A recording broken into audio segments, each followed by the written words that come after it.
The morning sunlight streamed through the thin curtains of Sachiko's small apartment in Kyoto. At 78 years old, she had developed a routine that rarely changed. She would wake with the sun, prepare a simple breakfast of miso soup and rice, and then spend a few quiet moments looking at the old family photo on her kitchen table. Today marked 3 years since her husband Takeo had passed away. Sachiko gently touched the edge of the silver frame that held their wedding photo. They had been married for 52 years. She missed him every day, but the sharp pain of loss had slowly transformed into a gentle ache that accompanied her like an old friend. "Another day begins, Takeo," she whispered to the photograph. This was her way of keeping him close. Sachiko finished her tea and washed her single bowl and cup. Her movements were careful but still graceful, despite the slight stiffness in her fingers. Years of working in her family's small vegetable shop had left her hands somewhat bent, with pronounced knuckles that sometimes ached when rain was coming. The apartment was modest, but spotlessly clean. In the corner of her living room stood her most treasured possession, an upright Yamaha piano that had belonged to her mother. The dark wood was polished to a soft shine, not a speck of dust allowed to settle on its surface. It was more than an instrument. It was a family heirloom, a connection to her past. Sachiko made her way to the piano bench and sat down, adjusting the cushion beneath her. She flexed her fingers, working through the morning stiffness. Then, with a deep breath, she placed her hands on the keys and began to play. The melody of Debussy's Clair de Lune filled the small apartment. Her fingers moved with surprising agility, dancing across the keys with a tenderness that came from decades of practice. When she played, the years seemed to fall away. She was no longer an elderly widow living alone. She was timeless, connected to something greater than herself. Sachiko had started learning piano when she was just 6 years old. Her mother had saved for years to buy the instrument, believing that music was essential for a well-rounded education. As a child, Sachiko had shown natural talent, quickly advancing through her lessons and delighting her teacher with her sensitive interpretations. But life had taken her in different directions. Marriage, children, helping with the family business. All these responsibilities had pushed music to the background. For many years, the piano had sat largely untouched, occasionally dusted but rarely played. It wasn't until after Takeo's death that Sachiko had returned to it seriously. In those first dark months of grief, when the silence of the apartment had been unbearable, she had sat down one evening and placed her fingers on the cool keys. The first notes were hesitant, rusty from disuse, but something awakened inside her. She began playing more frequently, her skills gradually returning and then surpassing what they had been in her youth. Now, 3 years later, the piano had become the center of her days. She played for hours, working through the classical pieces she had learned as a child and teaching herself new ones. Music filled the emptiness left by her husband's passing, giving her days structure and purpose. As the final notes of Debussy faded, a knock at the door interrupted her thoughts. Sachiko carefully closed the piano lid and went to answer. "Good morning, grandmother." Her granddaughter Yumi stood in the hallway carrying a small bag of groceries. At 26, Yumi was a bright spot in Sachiko's life, visiting several times a week despite her busy schedule at the university where she studied music education. "Yumi, what a nice surprise." Sachiko welcomed her in with a warm smile. "I was just playing a little. I heard from outside. It was beautiful." Yumi slipped off her shoes and followed her grandmother into the kitchen. "I brought some fresh strawberries from the market, and some of that bread you like from the bakery near campus." As Sachiko prepared tea, Yumi unpacked the groceries. Their movements around the small kitchen were comfortable, the routine of many such visits. "Will you play something else for me?" Yumi asked when they were settled with their tea. "I love hearing you play." Sachiko shook her head, suddenly shy. "Oh, I was just passing time.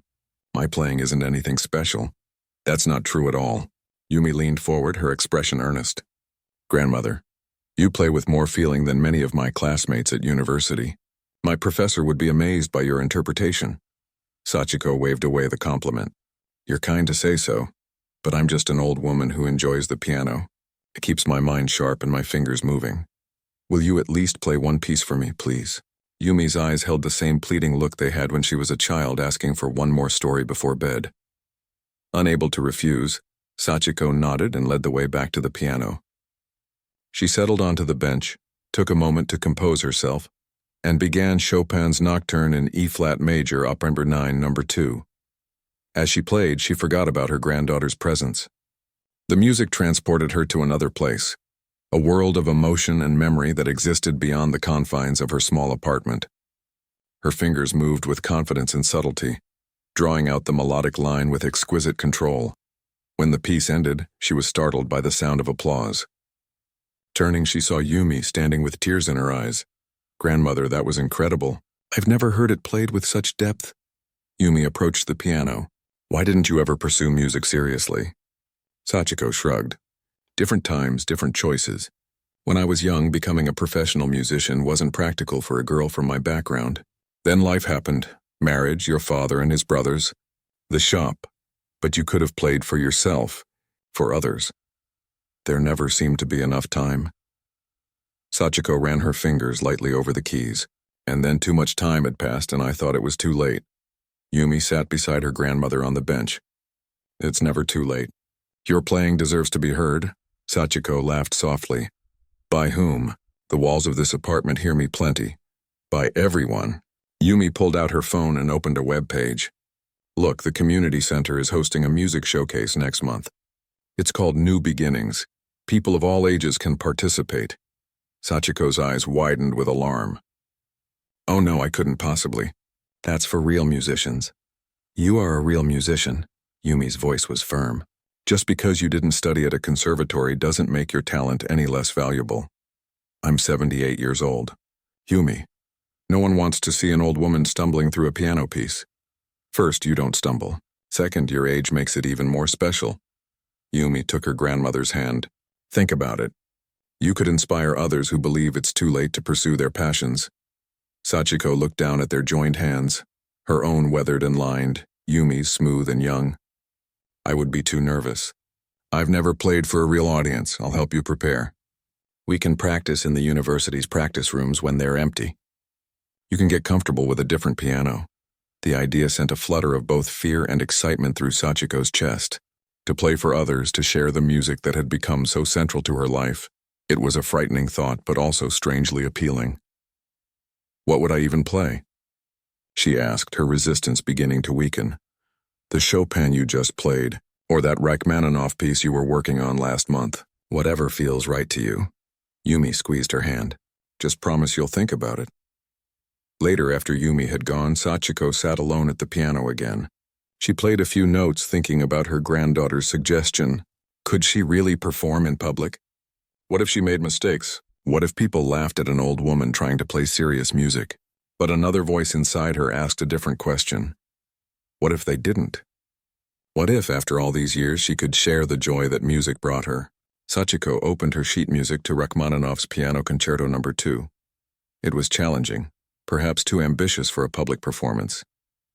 But as she began to play the opening chords, something resolved within her. This was the piece that had helped her through the darkest days after Takeo's death. This was the piece that made her feel most alive.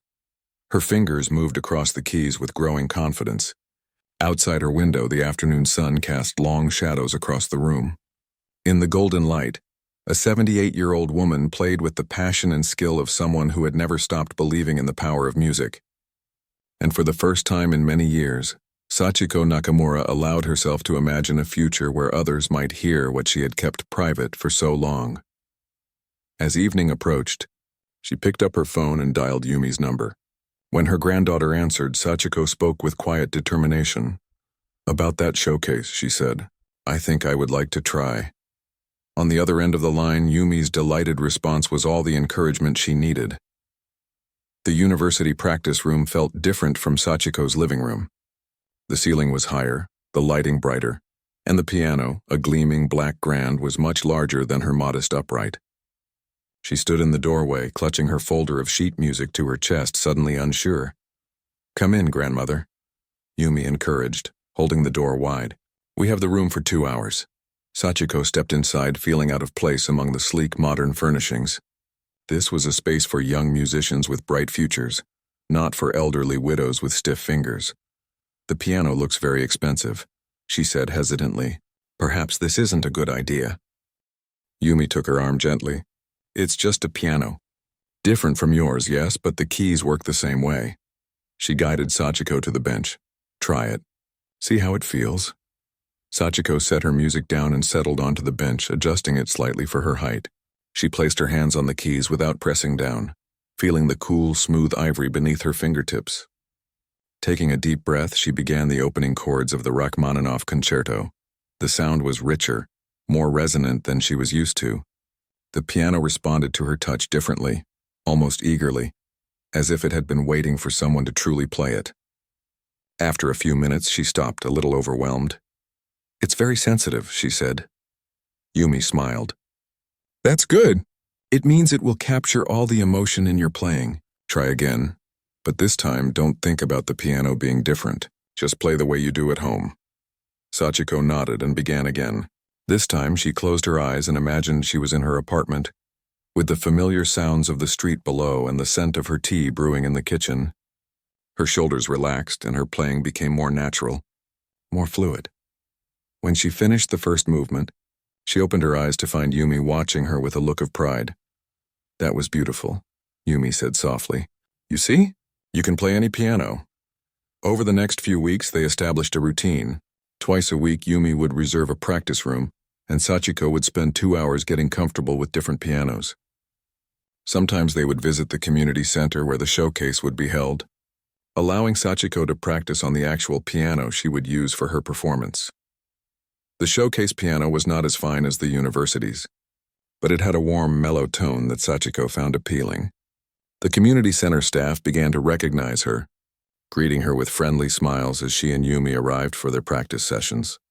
"You're becoming quite popular around here," Yumi teased one afternoon as they left the center. Mr. Tanaka at the front desk asked if you were a retired music teacher. Sachiko laughed. "What did you tell him?" "I told him you were better than most of the teachers I've had." As the weeks passed, Sachiko's confidence grew. Her playing, already impressive, became more assured. She worked on the Rachmaninoff piece until she could play it from memory, though she insisted on having the sheet music in front of her, just in case. But as the date of the showcase approached, Sachiko's nerves began to resurface. She woke one morning with a knot in her stomach, the reality of performing in front of strangers suddenly hitting her. "What if I forget the notes?" she asked Yumi during their next practice. "What if my hands shake too much?" "Then you'll look at your music and keep going," Yumi answered practically. "Everyone makes mistakes, even professional musicians. It's how you recover that matters." "I'm not a professional," Sachiko reminded her. "No, you're better. You play from the heart." 3 days before the showcase, Sachiko almost backed out. She called Yumi in the early morning, her voice tight with anxiety. "I can't do it," she said. "I'm too old to be starting something new." "It was a nice idea, but I'm coming over," Yumi interrupted. 30 minutes later, she was at Sachiko's door with a bakery box and a determined expression. Over sweet rolls and tea, Yumi listened as Sachiko listed all the reasons she should withdraw from the showcase. Her hands weren't reliable enough. She might embarrass herself. The other performers were probably all young and talented. When Sachiko finally ran out of objections, Yumi asked a simple question. "When you play the piano at home, does it make you happy?" Sachiko blinked. "Of course it does. Why?" "Because," Sachiko paused, thinking, "because when I play, I feel connected to something larger than myself. The music speaks in ways words cannot. It helps me express feelings I can't put into language. Don't you think other people might want to experience that too, through your playing?" Sachiko hadn't considered this perspective. "But what if they don't like how I play?" Yumi reached across the table and took her grandmother's hand. "Then they don't. But what if they do? What if someone in the audience is touched by your music? Isn't that possibility worth the risk?" The day of the showcase arrived with clear skies and mild weather. Sachiko dressed carefully in her best kimono, a deep blue silk with a subtle pattern of cherry blossoms that had once belonged to her mother. Yumi helped her with her hair, arranging it in a simple but elegant style. "You look beautiful," Yumi told her, adjusting the kimono collar slightly. "Like a true artist." Sachiko studied her reflection in the mirror. The woman looking back at her was old, yes, with lines etched into her face by time and experience. But there was something else there too, a spark in her eyes that had been missing for many years. They arrived at the community center an hour before the showcase was scheduled to begin. The staff had transformed the usual multi-purpose room into a performance space, with rows of chairs facing a small stage where the piano waited. Sachiko was scheduled to perform fourth in the program, after a young violin student, a teenage singer, and a middle-aged man who played the shakuhachi, a traditional Japanese flute, backstage. In a small room where the performers waited their turn, Sachiko sat quietly, her music in her lap. Around her, the other participants chatted nervously or made last-minute adjustments to their instruments or clothing. Most were indeed younger than her, much younger, but there were a few older performers too, including a gray-haired man with a guitar and a woman in her 60s who would be reciting poetry. The young violinist smiled shyly at Sachiko. "Is this your first performance?" she asked. Sachiko nodded. "Yes, I've never played for an audience before." "Really? I would have thought you'd done many concerts. You look so calm." The observation surprised Sachiko. Did she look calm? Inside, she felt anything but. Yet somehow the girl's words helped. If she could appear composed, perhaps she could be composed. One by one, the performers ahead of her were called to the stage. Yumi sat with Sachiko, holding her hand between performances, offering quiet encouragement. "Listen to that applause," she whispered after the shakuhachi player finished. "The audience is very appreciative. They're here to enjoy the music, not to judge." Then it was Sachiko's turn. A young man with a clipboard appeared at the door. "Mrs. Nakamura, you're up next." Sachiko stood, smoothing her kimono with trembling hands. Yumi gave her a quick hug. "Remember why you play," she said. "Not for them, but because the music matters to you." Sachiko followed the young man through a short hallway to the side of the stage. The host of the showcase was announcing her now. "Our next performer is Sachiko Nakamura, who will be playing Rachmaninoff's Piano Concerto No. 2 in C minor. First movement." There was polite applause as Sachiko walked onto the stage. The lights were brighter than she expected, making it difficult to see the audience clearly, though she could make out Yumi sitting in the front row. The piano waited, its lid raised, gleaming under the lights.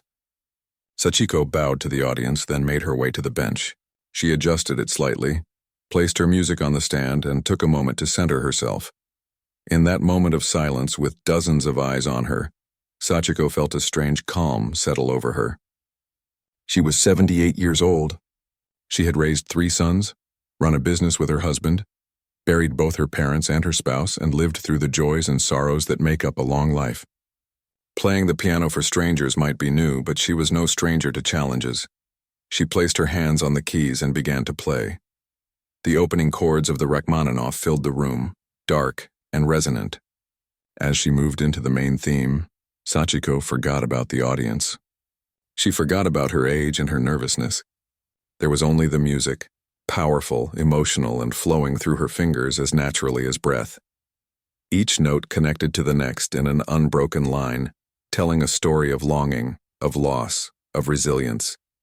Sachiko played with the wisdom of someone who had experienced all these emotions firsthand, bringing to the music a depth that technical perfection alone could never achieve.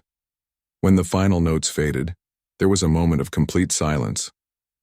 Sachiko's hands remained poised above the keys, her heart pounding in her chest. Had she made a mistake? Had she embarrassed herself after all? Then the applause began, hesitant at first, then growing stronger, filling the room with its sound. Sachiko looked up, startled by the response. Through the bright lights, she could see people standing, their faces animated with genuine appreciation. In the front row, Yumi was on her feet, tears streaming down her face, clapping harder than anyone. Sachiko bowed deeply to the audience, overwhelmed by their response. As she straightened, she caught sight of the showcase organizer signaling from the side of the stage. The applause was still going strong, but it was time for her to leave so the next performer could take their turn. With one final bow, she gathered her sheet music and made her way off the stage, her heart still racing from the experience. In the wings, Yumi was waiting, her face glowing with pride. "Grandmother, you were incredible." She wrapped Sachiko in a warm embrace. "Did you hear them? They loved you." Sachiko smiled, still dazed by what had just happened. "It went better than I expected." "Better than you expected?" Yumi laughed. That was a standing ovation. For an amateur showcase, that's practically unheard of. They made their way back to the waiting area, where the other performers offered their congratulations. The young violinist who had spoken to Sachiko earlier approached with wide eyes. "Mrs. Nakamura, your playing was so moving. I've never heard that piece performed with such emotion." "Thank you, dear," Sachiko replied, touched by the girl's sincerity. "You played beautifully as well." As they settled in to watch the remaining performances, an older man in a crisp suit appeared at the door. He introduced himself as Hiroshi Tanaka, the director of the community arts program. "Mrs. Nakamura, I wonder if I might have a word with you after the showcase concludes. Your performance was quite remarkable." Sachiko nodded, puzzled but pleased. After the final performer had finished and the audience was filing out, Mr. Tanaka led Sachiko and Yumi to a small office. "I've been organizing these showcases for 15 years, he began, "and I've rarely heard playing of your caliber, especially from someone who hasn't performed professionally." "That's very kind," Sachiko said, folding her hands in her lap. "I'm not being kind. I'm being honest." Mr. Tanaka leaned forward in his chair. "We have a concert series here at the center. Professional musicians, proper ticketed events. We have an opening in next month's program, and I would like to invite you to perform." Sachiko's mouth fell open in surprise. "Me? But I'm not a professional. Today was my first time playing for anyone other than my family. Music isn't about credentials. It's about connection. You connected with that audience in a way many trained musicians never achieve." Mr. Tanaka smiled warmly. "You would be paid, of course. It would be a 30-minute program. You could play the Rachmaninoff again, and perhaps 2 or 3 additional pieces of your choosing." Sachiko looked at Yumi, who was practically bouncing in her seat with excitement. "Could I have some time to think about it?" Sachiko asked. "Of course. The concert is 6 weeks away. Perhaps you could let me know your decision by the end of next week." He handed her a business card. "My direct line is on there. Please call me with any questions." As they walked home in the early evening light, Yumi could hardly contain her enthusiasm.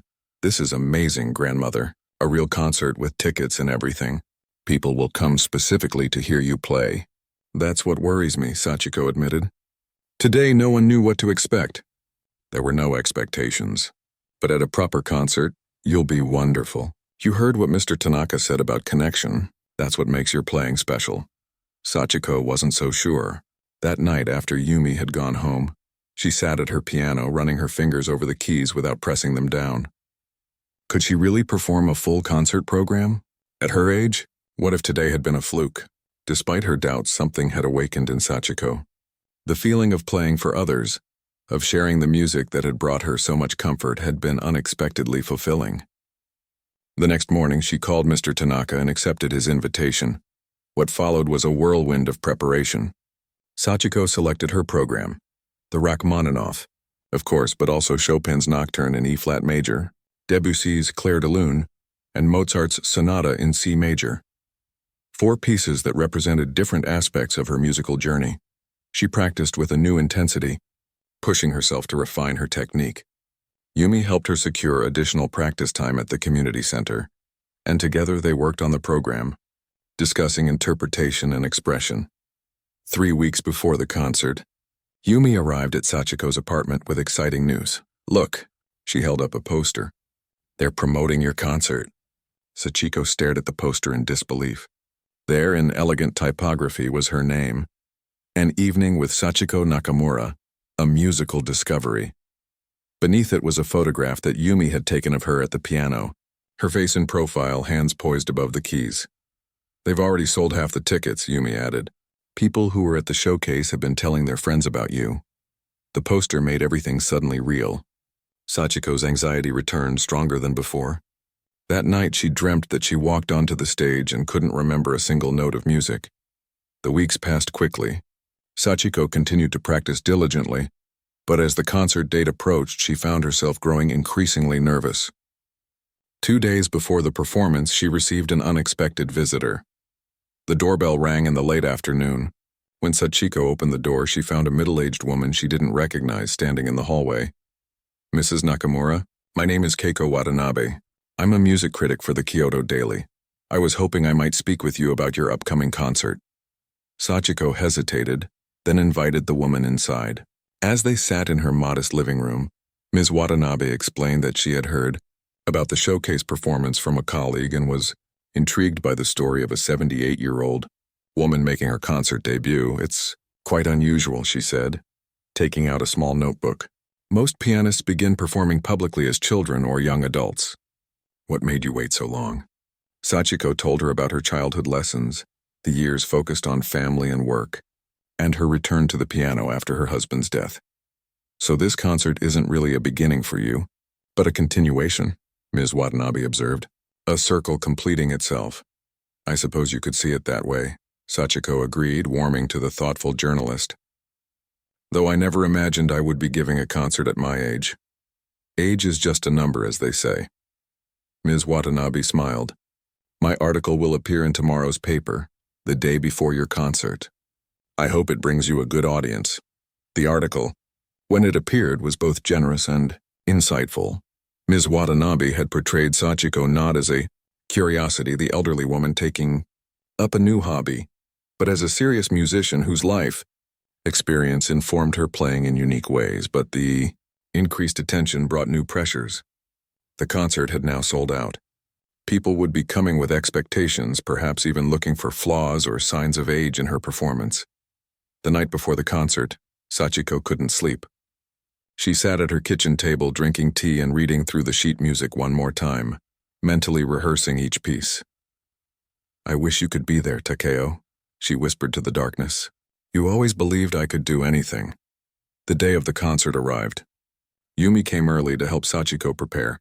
She had bought her grandmother a new dress for the occasion, a simple, elegant design in deep purple silk. Purple is the color of wisdom, Yumi said, as Sachiko admired the dress and artistic expression. They arrived at the community center 2 hours before the concert was scheduled to begin. The hall looked different from the day of the showcase, more formal with proper stage lighting and a larger grand piano. Sachiko played a few scales to warm up and familiarize herself with the instrument's action. As the time approached, she waited in a small room adjacent to the stage. Mr. Tanaka had arranged for fresh flowers and a comfortable chair, but Sachiko was too nervous to sit. She paced the small space, running through the music in her head. 5 minutes. Mrs. Nakamura, a young staff member, called through the door. Sachiko took a deep breath, smoothing her dress and checking her reflection one last time in a small mirror on the wall. The face that looked back at her was lined with age, but her eyes were bright with anticipation. When the moment came, she walked onto the stage with measured steps, acknowledging the applause with a dignified bow. The hall was full, every seat taken. In the front row, she could see Yumi beaming with pride, and next to her, Ms. Watanabe from the newspaper. Sachiko settled herself at the piano, adjusted the bench, and took a moment to center herself. The hall fell silent, waiting. This was nothing like the casual atmosphere of the showcase. Here, all eyes were on her, all expectations focused on what would happen next. She placed her hands on the keys and began the Rachmaninoff. The opening chords resonated through the hall, powerful and confident. This time there was no hesitation, no nervousness in her playing, only the music, flowing from her fingers with all the emotion and understanding that 78 years of life had given her. As she moved through her program, Sachiko felt something she had never experienced before, a connection with the audience, a shared journey through the landscape of each piece. When she played the Chopin, she could feel them breathing with her through the lyrical phrases.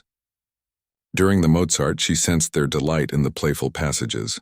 It was during the final piece, Geigen Clair de Lune, that something shifted in the atmosphere of the hall. The piece was one of quiet beauty, of moonlight on water, of gentle contemplation. Sachiko played it with a simplicity and directness that cut through any pretense.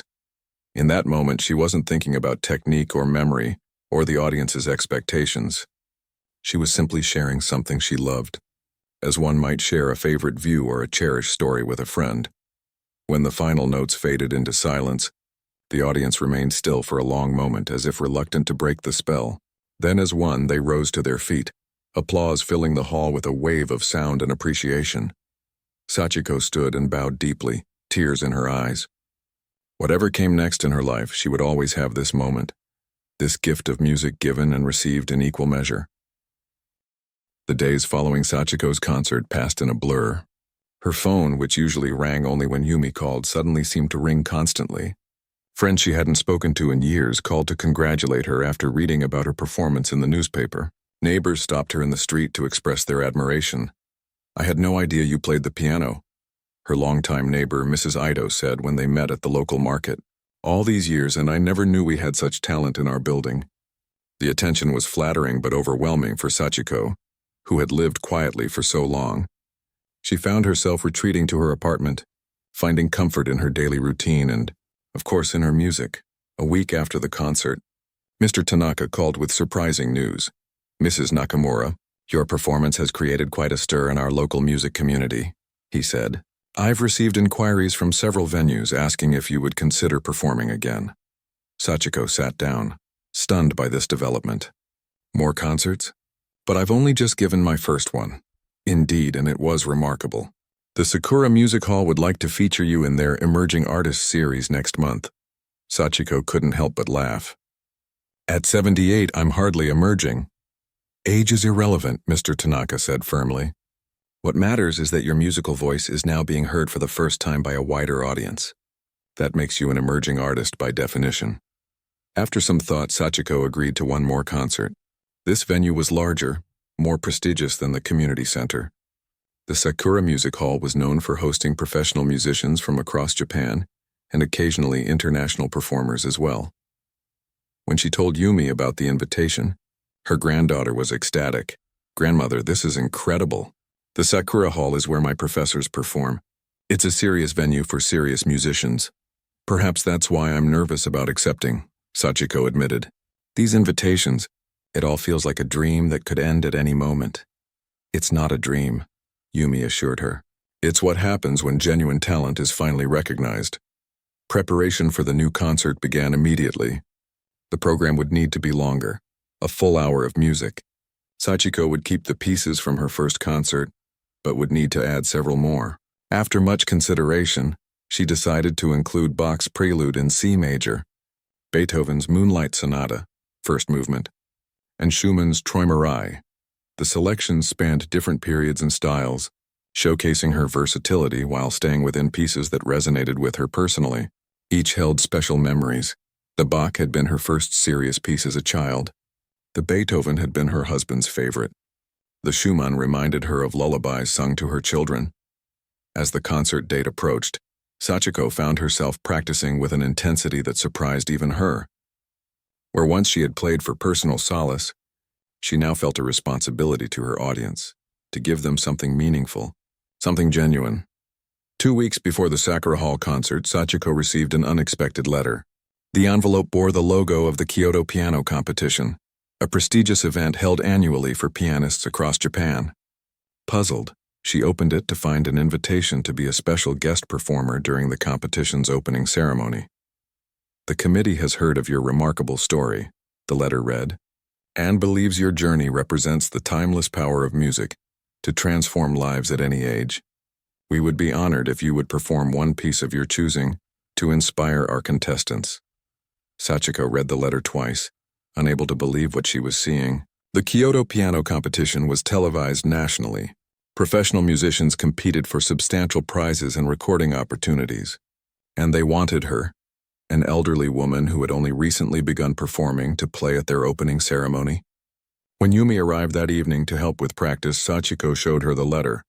I don't even know what to say." Yumi breathed, her eyes wide. "Grandmother, this is huge. Some of my professors have tried for years to be featured at this competition. There must be some mistake," Sachiko said. "Why would they want me?" "Because your story is inspiring. Because your playing has heart and wisdom that technical perfection alone can't match." Yumi squeezed her grandmother's hand. "Will you accept?" Sachiko looked down at the invitation. "The date is 3 days after the Sakura Hall concert. That's very close together. But both performances are single pieces. You can do it." After a sleepless night considering the offer, Sachiko called the competition director the next morning and accepted. She would play the Rachmaninoff, the piece that had started her on this unexpected journey. News of her upcoming performances spread quickly throughout Kyoto's music community. A local classical music station requested an interview, which Sachiko reluctantly agreed to after much persuasion from Yumi. The interview took place in Sachiko's apartment, with her piano visible in the background. The young interviewer seemed genuinely moved by Sachiko's story. What would you say to other people your age who might have abandoned dreams or talents earlier in life? He asked. Sachiko thought carefully before answering. I would say that it's never too late to rediscover what brings you joy. The world tries to tell us that certain opportunities belong only to the young, but music doesn't care about age. Art doesn't care about age. What matters is the connection, the feeling, the honesty you bring to it. The interview aired 2 days before the Sakura Hall concert and brought even more attention to Sachiko's performances. Both concerts sold out completely. On the day of the Sakura Hall concert, Sachiko arrived early to familiarize herself with the space and the piano. The hall was beautiful, all polished wood and perfect acoustics. The stage was larger than she was used to, with professional lighting that felt both impressive and intimidating. As she tested the piano, a magnificent concert grand, a young stagehand approached her. Mrs. Nakamura, there's someone here who would like to meet you. He says he's an old friend. Curious, Sachiko followed the young man to the green room. Waiting there was an elderly gentleman in a well-tailored suit, his white hair neatly combed. Sachiko, he said, smiling warmly. It's been a very long time. She stared at him for a moment before recognition dawned. Professor Yamamoto? He nodded, his eyes crinkling at the corners. I wasn't sure you would remember me. Of course I remember you. You were my piano teacher when I was a girl. Professor Yamamoto had taught Sachiko for 3 years during her childhood, before her family's financial circumstances had forced them to end the lessons. He must be well into his 90s now, but his eyes were still bright and alert. When I read about you in the newspaper, I could hardly believe it. My little Sachiko performing at Sakura Hall. He shook his head in wonder. I always knew you had something special in your playing. Even at 10 years old, you had a sensitivity that can't be taught. Tears sprang to Sachiko's eyes. I stopped playing for so many years. I thought that part of my life was over. But the music was waiting for you, he said gently. It's always waiting for those who truly love it. The conversation with her old teacher left Sachiko feeling strangely calm. When it came time to walk onto the stage, she felt none of the nervousness that had plagued her before previous performances. Instead, there was a sense of rightness of coming full circle. The concert was a triumph. Each piece flowed naturally from her fingers, shaped by decades of life experience. The audience responded with enthusiasm to the familiar classics and with rapt attention to the more contemplative pieces. When she finished the final notes of the Schumann, the applause was immediate and heartfelt. After 3 curtain calls, Sachiko finally left the stage, tired but exhilarated. In the green room, a small group waited to congratulate her. Yumi, Professor Yamamoto, Mr. Tanaka, and, surprisingly, Ms. Watanabe from the newspaper. Another beautiful performance, Ms. Watanabe said, shaking Sachiko's hand. And I have some news that might interest you. A producer from NHK was in the audience tonight. They're considering doing a feature on you for their Extraordinary Lives program. NHK was Japan's national broadcasting organization. A feature there would bring Sachiko's story to the entire country. I don't know what to say. Sachiko replied, overwhelmed. All of this has happened so quickly. Say yes, Yumi urged. Think of all the people who might be inspired by your story. 3 days later came the Kyoto Piano Competition. The opening ceremony was held in an even larger venue, with cameras positioned throughout the hall for the television broadcast. Backstage, Sachiko watched as dignitaries and music experts gave speeches about excellence and artistic achievement. When it was time for her performance, the competition director introduced her with words that brought tears to her eyes.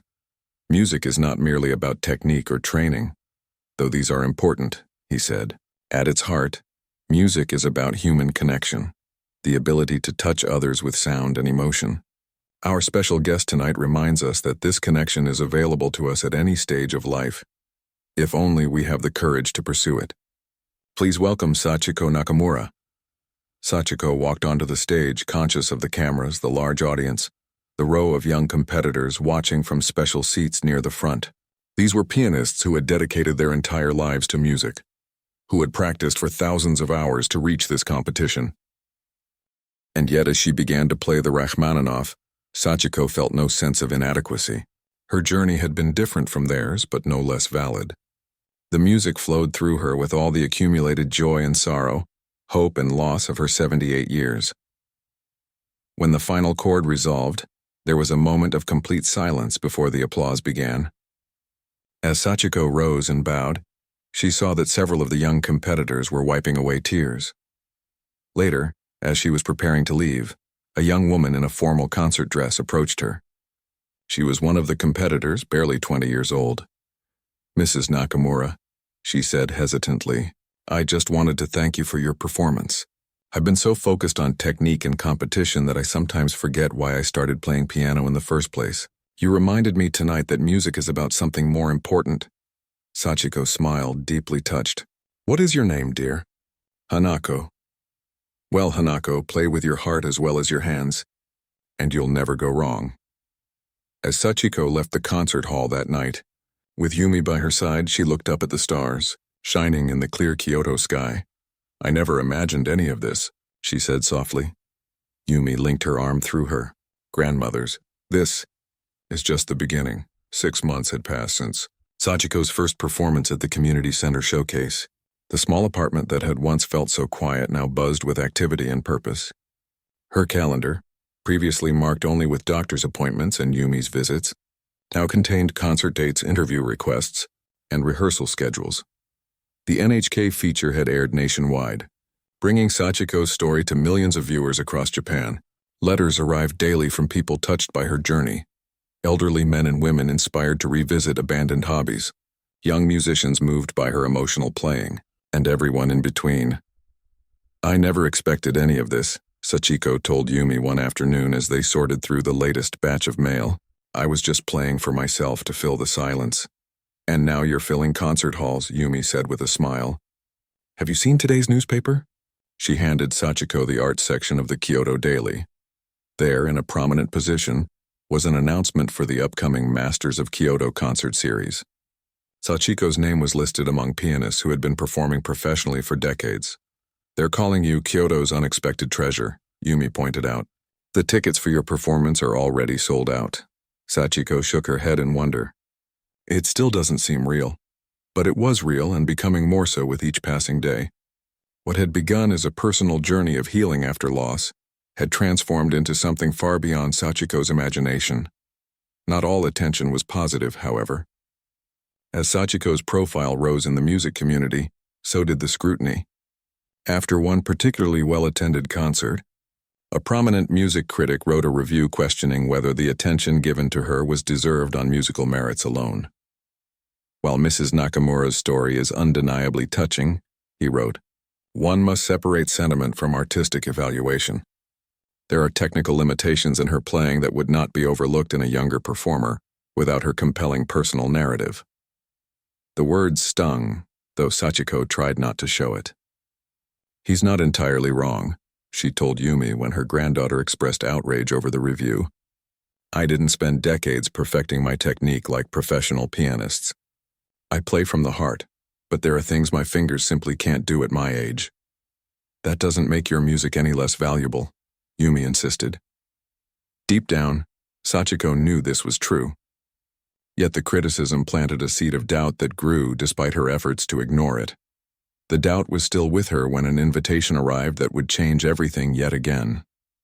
The Tokyo Philharmonic Orchestra, one of Japan's most prestigious musical institutions, requested her participation in their annual gala concert. They wanted her to perform the first movement of Rachmaninoff's Piano Concerto No. 2, not alone this time, but with full orchestral accompaniment. When Sachiko read the invitation, her first instinct was to decline. Playing with an orchestra was entirely different from solo performance. The timing had to be precise, the balance between piano and orchestra carefully maintained. Could she really hold her own alongside professional musicians who had dedicated their entire lives to music? She called the orchestra's artistic director to express her concerns. "Mrs. Nakamura, we understand your hesitation," he said, "but we wouldn't have extended this invitation if we didn't believe in your ability. The conductor has seen videos of your performances and believes your interpretation of the Rachmaninoff would blend beautifully with our orchestra." "It's a huge responsibility," Sachiko replied. "I wouldn't want to disappoint your audience or your musicians. Why don't you come to Tokyo, meet with our conductor, and try a rehearsal before making your final decision?" "No obligation, just an opportunity to see how it feels." After discussing it with Yumi, Sachiko agreed to this compromise. A week later, they traveled to Tokyo by bullet train for the meeting and trial rehearsal.